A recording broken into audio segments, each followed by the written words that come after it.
you have to be careful during the process. You have to make sure that the amount of light you're putting onto it is correct and in the right places, and that you've stopped everything during the chemical process. Otherwise, it can easily go wrong. First of all, you have to develop your negative, and this process is in the dark. You have to go through a few simple steps of wrapping it into a light-tight container, and then adding chemicals in and then letting it settle for a certain amount of time to develop it. And then you dry your film off, and you'll have either 24 or 36 frames back from your camera. And then you have to take this negative and then place it into an enlarger, and this places light through the negative and then onto an easel, which you see a bigger frame of what your final image, and you get to get an idea of what it's like. And then underneath that enlarger you place your paper. Then you can go to the developing stage and place it through a set of chemicals. Firstly, you develop it onto the paper, and this is like the magic stage when you see the image come through, and you get to see what it looks like. And that's a lot of students like myself who really enjoy that in the darkroom. It's a lot different to digital, because up until then you're not really sure what you're going to get until you see it come through. And it's not always correct, it takes a lot of time to get to that stage. But once you do, it's a real nice feeling. And you'll see it come through, and then unfortunately you have to quickly take it out of that stage and make sure that it's not going to develop anymore. So you have to put it in for a certain amount of time and then stop it to make sure that it's not going to over-process. Otherwise, you'll just end up with a black image. I choose to shoot on film because of the colours it provides. I really like the colour tone, especially within colour photography. And it's a very natural process. I feel digital photography is too realistic, when I don't feel photography has to be realistic. It can be something that's completely separate from the world. Even though you're photographing the world, film gives you a certain different look, a nicer look back from what you're photographing. I think a lot of people that have kind of started to use film that have never used it before, it's probably a generation that haven't experienced film or kind of used it before and kind of want to try something a bit different. Disposable cameras. People go to festivals, they don't want to take an expensive camera or even a phone. A lot of people take pictures on the phone these days, but if you're in Glastonbury and you're in the mud, you don't want to lose your phone in it. So, there's other people that have always used it. Older generation that never moved away from it, they'll still use film. Professionals still use film. Film's something that's never kind of stood still. It's something that's it's tangible. You can see it. You can hold it up to a light and you can see what's there. I've had hard drives that go down and I've lost years of work.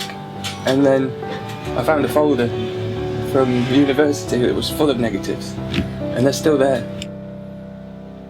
You have a camera that's been around since the 70s or even the 60s or even the 50s. And the only thing that changes is the film that you put inside it. I mean, a camera is a box with a lens on it that captures light. That's what it is. People have kind of seen filters in Lightroom, things like that are based on films, and they crave that look that doesn't quite get there. When you can sit there and tweak sliders for hours, or you could just go into a shop and buy a film and put it in your camera, it kind of makes more sense just to use the film. Beginning, this digital been there for quite a few years, and slowly, gradually, the films was dying out completely. It was a bit of a shock. People always thought that films is not going to be anymore, and there are certain models like APS films or the disc films. It's completely gone. At the same time, some of the big companies like Kodak has closed down the factories. So there was about 6-7 years period was people was completely coming out of films. And now when you see in the last 18 months to 2 years, people are going back into films. 8-10 years ago when digital came in, people were forgetting about the films.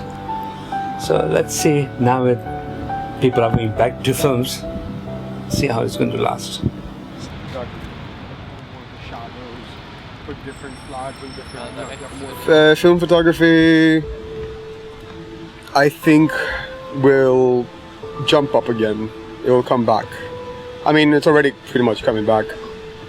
Besides the fact that it's cool, in a way, like, it's trendy these days to shoot in film. Like, certain magazines prefer it, and it's really, like, impressive, and everyone kind of hip likes to use film. Besides that, a lot of people are actually realizing that it does provide something quite beautiful and organic, and it's a bit smoother. I don't know.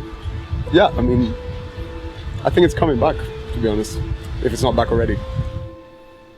I got into photography when I was about 12 or 11. I found my mom's camera in her drawer, and it was like an old Nikon. It's like, it was after the F6 and all that, so it was a cheap, not a point and shoot, it was an SLR. I found it, picked it up, asked her how it worked,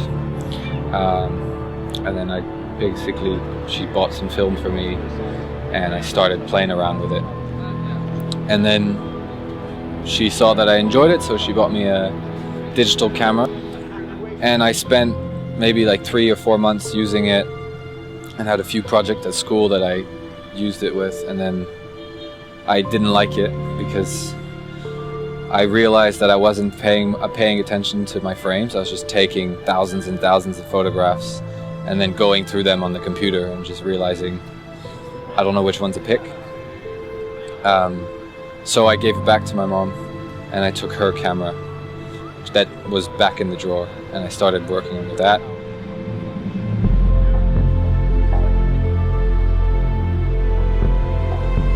I shoot film when I have to shoot film. I shoot film when I think it's appropriate.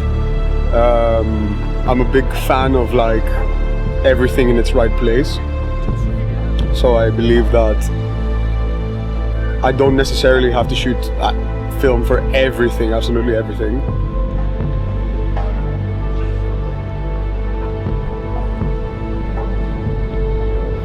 I do a lot of street and documentary, so I shoot a lot. I shoot a lot of photographs. So shooting on film can be very cheap, because nowadays families are throwing out all their film cameras because they don't know what they're worth. You get to buy them for like 15, 20 pounds. After that, I'm spending loads of money on buying film, developing film, and scanning film. And it just costs, you know, it's 36 or less photos per roll, so.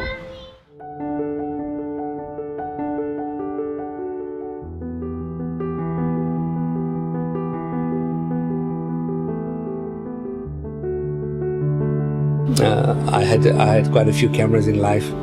I do prefer Plabel Makina, which was the folding camera. That was my baby. I love that camera very much. And now a little bit of a film camera, a little bit of digital as well.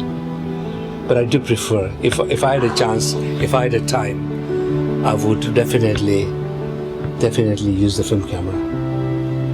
You enjoy more. The quality, the sharpness, and whenever you look at the prints, 36 prints, you keep on looking at it. Everybody shares with you. With the digital ones, it goes into the computer, you never see it. And after 6 months, somebody asks you, where are those prints? Come on, we look at it in digital, they'll tell you everything. They flip, yeah, that's what they do on holidays. Every time you ask customers, why have you shifted from digital to film, they said, when do you ever see the prints? Your wife keeps on nagging around. Where are the prints? And the prints are never there. Come on, you switch on the computer and you just click it and watch. You don't get the hard copy. So this is why people said, hang on, if I take 36 nice shots, take my time, and everybody sees the pictures. That is what I think the film has coming back now, and people appreciate it. Look, digital doesn't, and it's not natural. Digital is completely artificial. It's when you are talking about the film, you get that feel that you've taken it.